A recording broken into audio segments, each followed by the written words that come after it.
मध्ये आपण बाजी मारलेली आहे आणि आपण आता आमदार म्हणून विधान परिषदेमध्ये जाणार आहे. कसा आनंद आहे? पहिली प्रतिक्रिया काय असणार आहे तुमची?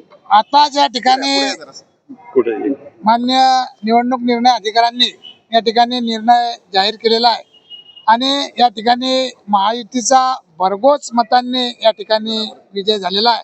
आपण जर बघितलं तर 582 मतं या ठिकाणी मला पडलेली आहे. यात जर आपण बघितलं तर महाआघाडीच्या जे मतदार होते त्यांनी मला कौल दिलेला आहे, त्याचबरोबर सर्व अपक्षांनी मला कौल दिलेला आहे.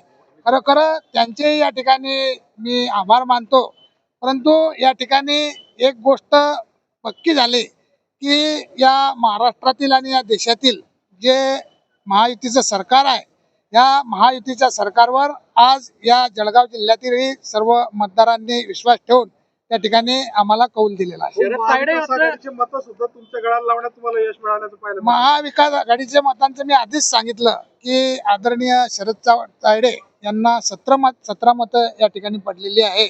म्हणजेच याचा अर्थ असा आहे की महाविकास आघाडीचे मतं घेण्यास आम्ही या ठिकाणी यशस्वी झालो आहोत. त्यांनी मात्र निवडणुकीवरती आक्षेप घेतलाय मतमोजणी प्रक्रियेवरती की या ठिकाणी भेदभाव केला गेला, तुम्हाला मतदान करण्यासाठी प्रशासन सहकार्य करत असल्याची भूमिका त्यांनी मांडली. या ठिकाणी निवडणूक अधिकाऱ्यांनी अतिशय पारदर्शक प्रमाणे निवडणूक ही हाताळलेली आहे. मतमोजणी ही अतिशय पारदर्शकपणे या ठिकाणी हाताळलेली आहे.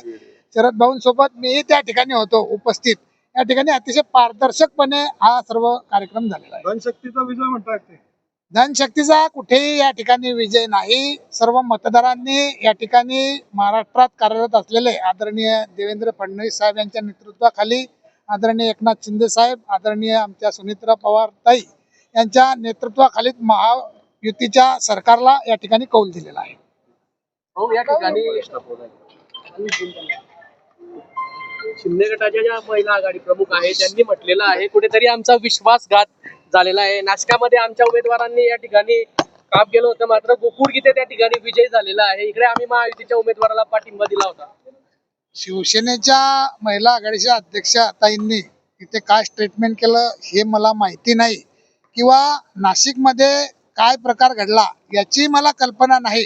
परंतु मी ठामपणे या ठिकाणी सांगू शकतो की जळगाव जिल्ह्यामध्ये महायुती भक्कमपणे एकत्र राहिली आणि सर्वांनी अतिशय सक्षमपणे या ठिकाणी मला माझ्या पाठीमागे उभे राहून हा निर्णय जो आहे तो निर्णय हा महायुतीच्या एकीचाच निर्णय आपल्याला या ठिकाणी दिसतो आहे.